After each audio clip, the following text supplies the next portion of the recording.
हिंदी व्याकरण में हम लोग पिछले दिन पढ़े थे कारक, ठीक है। आज हम लोग शुरू करते हैं समास, ठीक है। तो समास को पढ़ने के पहले एक उदाहरण देखा जाए। जैसे देख लीजिए चिड़ी मार। अब चिड़ी मार को हम लोग कहते हैं चिड़ियों को मारने वाला, ठीक है। तो यहाँ पर चिड़ियों एक शब्द है और मारने वाला, ठीक है, ये एक शब्द है। तो जब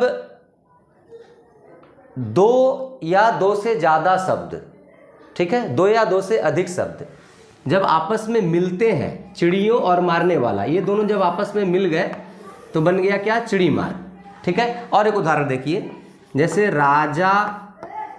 राजपूत, इसका होगा राजा का पूत।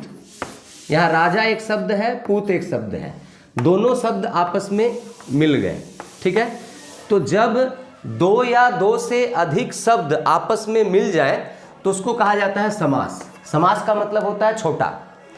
और इसी समास को जब हम बड़ा कर देंगे, जैसे ये चिड़ी मार, दो वर्ड थे इसमें, एक चिड़िया एक मारने वाला।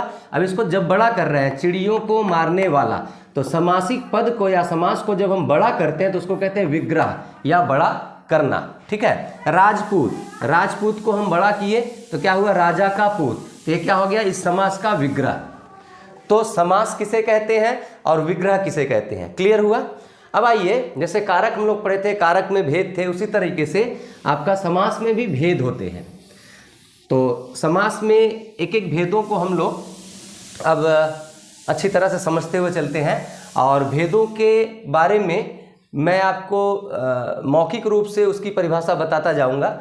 अगर आपको समझना है, याद रखना है, तो वीडियो को पॉज करके परिभाषा को लिख लीजिएगा, ठीक है। और एक्चुअली मकसद हमारा ये है कि एग्ज़ाम में जो आता है वो है क्या कि एग्ज़ाम में दिया रहेगा, कोई पंक्ति दे दी जाएगी और उसमें से पूछा जाएगा कि निम्नलिखित पंक्ति में से सामासिक पद चुनिए और उनका विग्रह कीजिए और उनका नाम लिखिए। तो हम लोगों को सामासिक पद पहचानना, उनका विग्रह कैसे होता है और वो कौन से समास है, वो कौन सा समास है, ये हम लोगों को सीखना है। तो फोकस हमारा ये क्वेश्चंस के ऊपर होना चाहिए, ठीक है। परिभाषा के ऊपर फोकस करने की ज़रूरत नहीं है। परिभाषा जो है वो आप अपने किताब से याद करके एग्जाम में लिख लीजिएगा। जो पहचानने में समस्या होती है, उस पहचानने की समस्या को हम लोग दूर करने का प्रयास करेंगे, ठीक है। तो समास के आपके जो भेद है, भेद में से पहला भेद, समास के टोटल 6 भेद होते हैं, ठीक है। उसमें से पहला भेद होता है द्वंद्व समास। द्वंद्व समास। अब द्वंद्व समास किसे कहते हैं? जब दो शब्द मिले और दोनों शब्द संज्ञा हो। जैसे मान लीजिए आपका दाल रोटी, ठीक है। अब दाल और रोटी ये दोनों शब्द जुड़े हुए हैं, ये इसको कहते हैं जोजक चिन्ह, मतलब जोड़ने वाला चिन्ह, ये जुड़ा हुआ है, इसलिए ये समास है। समास किसको कहते हैं? जब दो शब्द जुड़े हो। तो यहाँ ये दाल और रोटी जुड़े हुए हैं, ठीक है। अब इसका विग्रह करेंगे तो होगा दाल और रोटी, ठीक है। अब ये जो समास है दाल रोटी, इसमें देखिए पहला पद है दाल, दूसरा पद है रोटी, ठीक है। तो पहला पद या शब्द, और पद और शब्द में शब्द एक ही होता है। फर्क क्या होता है कि जब शब्दों को हम वाक्य में बैठाते हैं तो उसको पद कहा जाता है, और शब्द अगर अलग रहे तो वो शब्द कहलाएंगे, ठीक है। तो पद बार बार मुंह से निकलेगा तो कंफ्यूज मत होइएगा। पद या शब्द एक ही चीज़ है, वाक्य में प्रयोग होगा शब्द का तो वो पद हो जाएगा। तो ये पहला पद है ये दाल, और दूसरा पद जो है रोटी। पहले पद को शुद्ध हिंदी में आपके किताब में होगा पूर्व पद, और अंतिम पद को आपके किताब में होगा उत्तर पद। पूर्व पद मतलब पहला, उत्तर मतलब बाद का। तो पहला पद और अंतिम पद या बाद का पद। तो पहला पद जो है ये दाल, ये एक संज्ञा है, ठीक है, नाम है। रोटी ये भी एक नाउन है, संज्ञा है, नाम है। तो दोनों पद जो हो, जिस समास के दोनों पद संज्ञा हो, ठीक है, विशेष से हो, संज्ञा हो, उस समास को कहा जाता है द्वंद्व समास, ठीक है। और दोनों ही पद प्रधान हो। प्रधान कहने का मतलब दोनों पदों के बारे में कहा गया। दाल रोटी कहने का मतलब दाल के बारे में भी कहा जा रहा है, रोटी के बारे में भी कहा जा रहा है, तो दोनों पद प्रधान हो, ठीक है, दोनों को समान महत्व दिया गया हो, तो ऐसे समास को कहते हैं द्वंद्व समास। और ऐसे इजली इसका पहचानने का मतलब कि नियम आप जान सकते हैं कि बीच में देखिएगा और लगा रहेगा, और तथा एवं। अगर किसी सामासिक पद के विग्रह में बीच में और तथा या एवं रहे तो समझिएगा वो द्वंद्व समास है। ये लेकिन इस तरीके से याद मत रखिएगा, आप लोग याद रखिएगा कि दाल और मतलब जिस समास का दोनों पद संज्ञा हो और दोनों ही प्रधान हो वो द्वंद्व समास। तो दाल रोटी, भाई बहन, माता पिता, ये सब हो गए आपके द्वंद्व समास। अब द्वंद्व समास के कई भेद होते हैं, ठीक है, तो भेदों के बारे में हमको नहीं पढ़ना है, हमारे जो एग्जाम में क्वेश्चंस आते हैं उस क्वेश्चन से रिलेटेड ही टॉपिक हम लोग कर रहे हैं। तो द्वंद्व समास के भेद हैं ना, तो उनका नहीं पढ़ना है। अब आइए दूसरा आपका कर्मधारय समास, ठीक है। कर्मधारय समास को देखिए, अभी द्वंद्व समास में हमने देखा था कि अच्छा पहले उदाहरण देख लें। कर्मधारय में जैसे लाल मही, इसका जब लाल मही, मही मतलब मिट्टी, ठीक है, तो अब इसको विग्रह करें तो लाल है जो मही, पहला पद लाल, आखिरी पद है मही। तो जिस समास में प्रथम पद विशेषण और अंतिम पद संज्ञा, उस समास को कहेंगे कर्मधारय समास। द्वंद्व समास में क्या था, दोनों पद संज्ञा, ठीक है, परंतु कर्मधारय समास में क्या है, पहला पद विशेषण और अंतिम पद संज्ञा। विशेषण क्या, जैसे विशेषण किसको कहते हैं, विशेषण तो आपको जानना पड़ेगा कि जो शब्द किसी संज्ञा की विशेषता बतलाए, खासियत बतलाए, वो विशेषण। ये मही मिट्टी, कैसी है मिट्टी, लाल है, तो मिट्टी की विशेषता क्या है, वो लाल है, तो लाल क्या हो गया, विशेषण, ठीक है। तो लाल है जो मही, ये कौन सा समास हो गया आपका, कर्मधारय समास, ओके। इसमें और भी बहुत सारे उदाहरण हैं, आप कमल नयन, नील कमल, ये सब भी आपके कर्मधारय समास में आ जाएंगे। तो कर्मधारय समास में पहला विशेषण दूसरा संज्ञा, कभी कभी दो विशेषण भी होते हैं कर्मधारय समास में, कभी कभी दो विशेषण, जैसे बड़ा छोटा, बड़ा जोजक चिन्ह, छोटा, बड़ा छोटा, तो बड़ा और छोटा।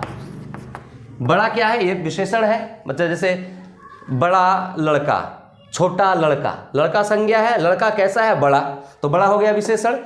छोटा लड़का, लड़का संज्ञा है और लड़का कैसा है, छोटा, लड़के की क्या विशेषता है कि वो छोटा है, तो छोटा भी विशेषण हो गया। तो बड़ा छोटा दोनों विशेषण, तो ये हो गया आपका कर्मधारय समास। गर्म ठंडा, मोटा ताजा, ठीक है, तो ये सब क्या है, ये भी आपके कर्मधारय समास होते हैं, ओके। अब आइए तीसरा, कर्मधारय के बाद पढ़ते हैं हम लोग तत्पुरुष समास। तत्पुरुष समास, अभी तक हम लोग दो समास पढ़े, द्वंद्व और कर्मधारय। दोनों में हमने क्या देखा कि पहले द्वंद्व समास में दोनों पद प्रधान था और दोनों संज्ञा थे, ठीक है। कर्मधारय में क्या था, उसमें भी दोनों पद प्रधान था, केवल मिट्टी के बारे में नहीं कहा जा रहा था, वो मिट्टी कैसी है, लाल है, यहाँ पे भी दोनों की प्रधानता है। प्लस क्या था, एक पहला विशेषण था, उसके बाद वाला संज्ञा था, या दोनों विशेषण था, ठीक है। अब तत्पुरुष समास में क्या है कि इसमें आपका जैसे राजा का पूत, तो और इसका समास हो जाएगा राजपूत। तो जब हम राजपूत कहते हैं तो हमारे दिमाग में राजा के बेटे का चित्र आता है, राजा का चित्र नहीं आता, ठीक है। और एक उदाहरण देखिए, चिड़ी मार, चिड़ी मार, चिड़िया को मारने वाला। तो जब चिड़ी मार कहा जाता है तो चिड़ी मार से हमारे दिमाग में एक व्यक्ति का पिक्चर आता है कि जो चिड़िया को मारता है, चिड़िया का पिक्चर नहीं आता है। इसका मतलब ये जो पहला उदाहरण था, इसमें पूत, बेटे पर फोकस किया गया है, राजपूत मतलब राजा के बेटे पर हमारा दिमाग फोकस हो रहा है, और दूसरे में चिड़िया को मारने वाला, पहला पद है चिड़िया और दूसरा पद है मारने वाला, तो यहाँ पर मारने वाले के ऊपर फोकस हो रहा है, चिड़ियों के ऊपर फोकस नहीं हो रहा है। तो इसका मतलब दोनों उदाहरण में क्या है, अंतिम पद जो है वो प्रधान है, उस पर फोकस हुआ है। तो जिस समास का अंतिम पद प्रधान हो उस समास को कहते हैं तत्पुरुष समास। ठीक है, क्लियर। अब तत्पुरुष समास के भी बहुत सारे भेद होते हैं, तो उन भेदों के बारे में हमको नहीं पढ़ना, लेकिन उसमें से एक भेद है जो एग्जाम में देता है, वो समास दे दिया जाता है और पहचानने को कहता है ये कौन सा तत्पुरुष समास है। तो वो है भेद तत्पुरुष समास का नए तत्पुरुष समास, नए तत्पुरुष समास। ठीक है, नए तत्पुरुष समास को देखिए, जिस तत्पुरुष समास का पहला पद ना का बोध करवाए, निषेध ना, ठीक है, या अभाव कमी, उस तत्पुरुष समास को कहेंगे नए तत्पुरुष समास। ठीक है, जैसे देखिए आपका इसको देखिए, ना इसे अपवित्र, अपवित्र का आप विग्रह कीजिए तो होगा ना पवित्र। ठीक है, अयोग्य, ना योग्य। ठीक है, तो दो पद है ना और पवित्र, यहां ना और योग्य। तो पहला पद जो है वो ना का बोध करवा रहा है कि वो योग्य नहीं है, पवित्र नहीं है, या ना योग्य, योग्य नहीं है, अधर्म न धर्म। ठीक है, तो जिस तत्पुरुष समास में पहला पद जो है वो ना का बोध करवाए, निषेध हो, अभाव या कमी महसूस करवाए, उस समास को कहते हैं नए तत्पुरुष समास। ठीक है, ये अलग से कुछ नहीं है, तत्पुरुष समास का ही एक भेद है।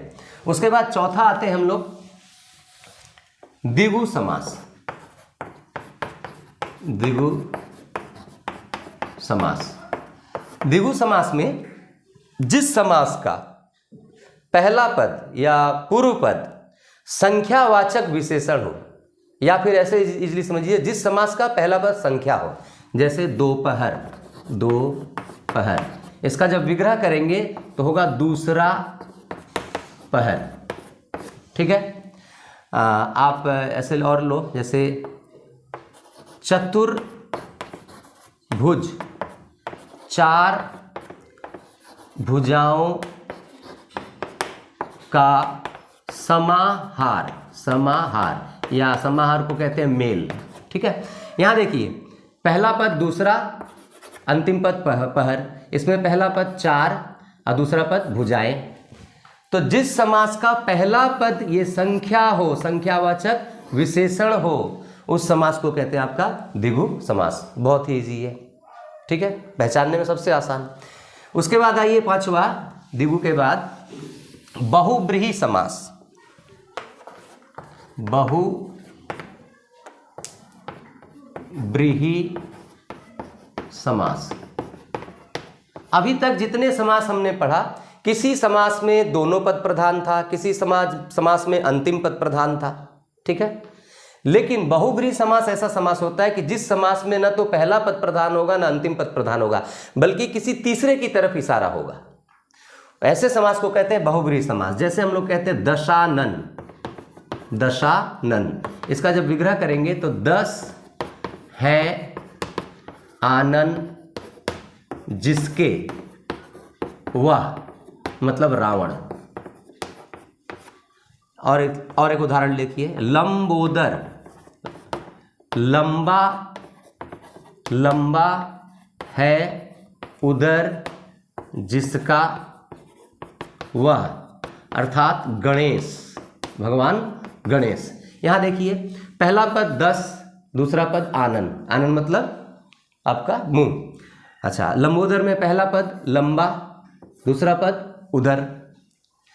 तो यहां देख लीजिए कि दशानन जब हम कह रहे हैं 10 है आनंद, तो न तो 10 मतलब संख्या, और न ही आनंद मतलब मुखड़ा, मतलब 10 मुखड़ा ऐसा नहीं कहा जा रहा कि 10 मुखड़ा, या फिर इससे समझिए, लंबा है उदर जिसका, तो न तो लंबा और उदर का मतलब होता है पेट, तो न तो बड़े पेट की तरफ, लंबे पेट की तरफ इशारा नहीं है, मतलब नहीं कहा जा रहा, बड़े पेट के बारे में नहीं कहा जा रहा। लंबा उदर कहने से लंबा उदर वाले भगवान गणेश के बारे में संकेत है। तो इसका मतलब ना तो इसमें पहला पद प्रधान है ना दूसरा पद प्रधान है, बल्कि किसी तीसरे पद की तरफ इशारा है, तीसरे की तरफ इशारा है। वो क्या है? गणेश जी।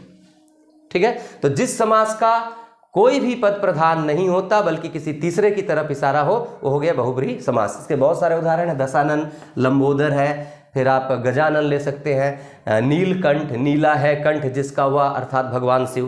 तो वहाँ पे नीलकंठ में न तो नीला न तो कंठ, न तो नीले गले के बारे में नहीं कहा जा रहा है, बल्कि नीलकंठ कह के भगवान शिव की तरफ इशारा किया जा रहा है। नीला गला कह के भगवान शिव की तरफ इशारा है। तो जिस समास का कोई भी पद प्रधान नहीं होता बल्कि किसी तीसरे पद की तरफ इशारा होता है, उस समास को कहते हैं हम लोग बहुब्रीहि समास।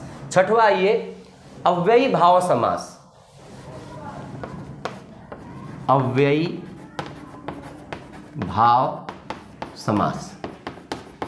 अब इस समास को पढ़ने के पहले थोड़ा सा व्याकरण में एक चीज आपको समझना होगा। अव्यय, अव्यय, ये अव्यय क्या होता है? एक उदाहरण देखिए, जैसे राम धीरे धीरे चल रहा है। ठीक है, अच्छा, उसके बाद राम के जगह पे हम किए सीता। सीता, राम के बदले सीता कर दिया गया। सीता धीरे धीरे चल रही है। यहां देखिए, राम जब था कर्ता सब्जेक्ट, तो क्रिया क्या थी? चल रहा है, रहा है। जैसे ही कर्ता के लिंग को बदला, मतलब इसको पुल्लिंग से स्त्रीलिंग किया गया, सीता किया गया, चल रहा है जो शब्द था, जो क्रिया थी, वो हो गया चल रही है, मतलब क्रिया में परिवर्तन हो गया। इसका पुल्लिंग, कर्ता को पुल्लिंग से स्त्रीलिंग किए तो कर्ता में भी, इस वर्ड में भी परिवर्तन हो गया। ठीक है, लेकिन ये जो धीरे धीरे शब्द है, जैसा था वैसा का वैसा ही है, इसमें कोई परिवर्तन नहीं आया। तो वाक्य में जिन शब्दों में या जिस शब्द में कभी भी कोई विकार उत्पन्न नहीं होता, मतलब उसमें कोई बदलाव नहीं होता, भले आप कर्ता का लिंग बदले, कर्ता का वचन बदलें, एक वचन से बहुवचन कर दे, या आप टेंस बदल दें, मतलब काल को बदल दें, वाक्य के काल को बदल दें, प्रेजेंट से तो पास्ट कर दें, तो दूसरे शब्दों में तो परिवर्तन, क्रिया में परिवर्तन आ जा रहा है, कर्ता में परिवर्तन आ जा रहा है। ठीक है, कर्ता में परिवर्तन आ जा रहा है, लेकिन धीरे धीरे शब्द में कभी परिवर्तन नहीं आ रहा है। तो जब ऐसे शब्द जो हैं, जो कभी नहीं बदलते हैं वाक्य में, उसको कहा जाता है अव्यय। ठीक है, अब अव्यय समझने के बाद समझिए अव्ययी भाव समास। अव्ययी भाव समास किसे कहते हैं? कि जिस समास में पहला पद अव्यय हो और वही प्रधान हो, उसको कहते हैं अव्ययी भाव समास। जैसे आपका जैसे लिख दीजिए प्रतिदिन, प्रतिदिन। अब इसका जब हम विग्रह करेंगे तो हर दिन, हर दिन। ठीक है, तो यहां पर दो पद है, हर या प्रति भी कह सकते हैं, और दिन। तो पहला पद जो है हर, ये क्या है? आपका अव्यय है। हर आपका चेंज नहीं होगा, हर जिसके साथ लगा हुआ है, प्रति, प्रति जिस शब्द के साथ लगा हुआ है, ये शब्द कभी नहीं बदलेगा। वाक्य में आप प्रयोग करके देख लीजिएगा। वह लड़का प्रतिदिन स्कूल जाता है। ठीक है, वह लड़की प्रतिदिन स्कूल जाती है, तो जाता है बदल गया, क्रिया बदल गई, जाता है से जाती है हो गया। ठीक है, वह लड़का वह लड़की हो गया, बट प्रतिदिन जैसा था वैसा का वैसा ही रहा। तो अव्ययी भाव समास किसे कहेंगे? जिस समास का पहला पद अव्यय हो और वही प्रधान हो। ठीक है, उसको कहते हैं हम लोग अव्ययी भाव समास। जैसे और एक उदाहरण देखिए, आजन्म,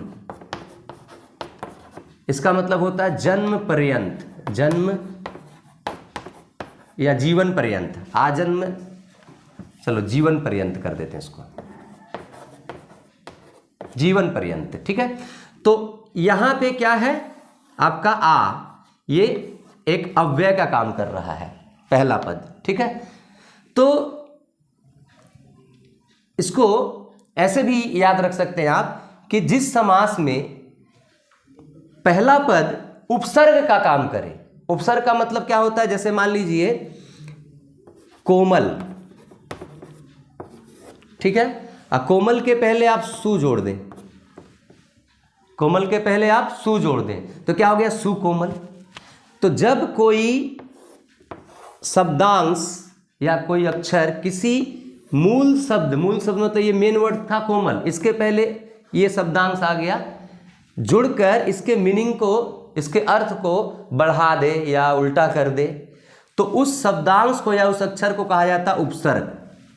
ठीक है, तो अव्ययी भाव समास की इजी पहचान होगी कि जब किसी समास का पहला पद आपका उपसर्ग हो, जैसे प्रति उपसर्ग है, आ उपसर्ग है, ठीक है, और भी हो सकता है आपका ये, इसको ऐसे लीजिए, नीडर, बिना डर के, नीडर बिना डर के, तो बिना पहला पद, दूसरा पद क्या है, डर, पहला पद अव्यय, ठीक है, और बिना को इस रूप में देखें, अगर यहां पर हम देखें नी, तो नी क्या है, डर है मूल शब्द, उसके पहले नी उपसर्ग लगा हुआ है, ठीक है, तो क्या हो गया आपका अव्ययी भाव समास। तो उपसर्ग से भी हम अव्ययी भाव समास को पहचान सकते हैं।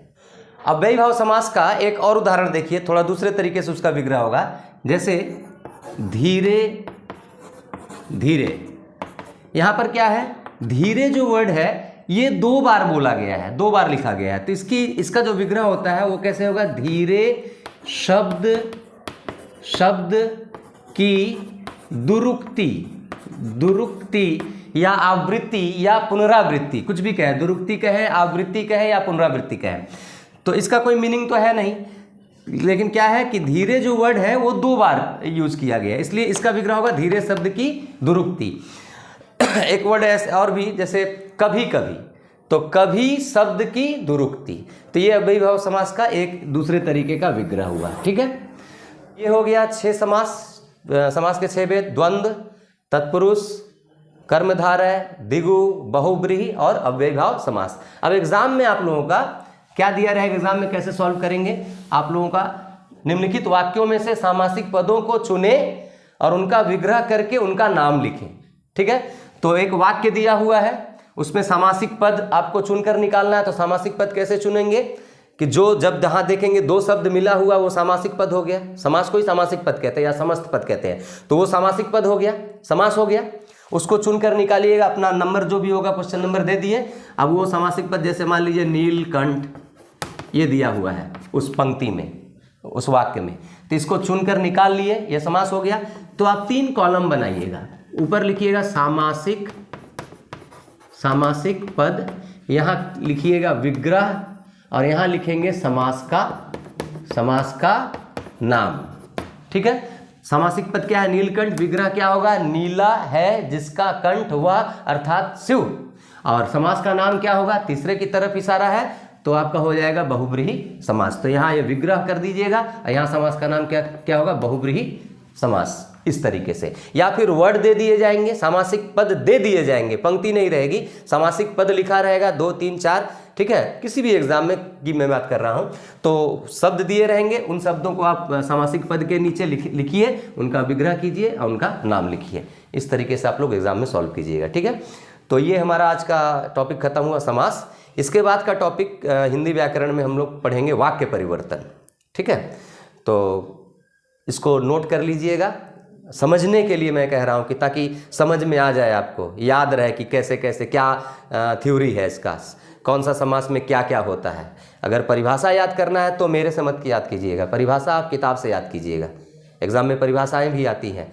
ठीक है, जैसे कर्मधारय समास और आपका बहुब्रीहि समास में क्या अंतर है, तो परिभाषा आप किताब से याद करके एग्जाम में लिख दीजिए। लेकिन समास को पहचानना, छांटना, विग्रह करना, नाम लिखना, वो उसके लिए मैंने जो परिभाषाएं बोली उनको आप नोट कर लीजिएगा कॉपी में जरूर से, नहीं तो आप सारा भूल जाएंगे। ठीक है, और उदाहरण, बहुत सारे उदाहरण आपके किताब में दिए गए हुए हैं, आप एक एक समास का पहचान करके अब उस समास का चार्ट दिया होगा, उस चार्ट को आप पढ़ लीजिएगा, तो समास कभी भी आप नहीं भूलेंगे, कभी भी मिस नहीं होगा। ठीक है, तो नेक्स्ट हम लोग वाक्य परिवर्तन पर वीडियो अपलोड करेंगे।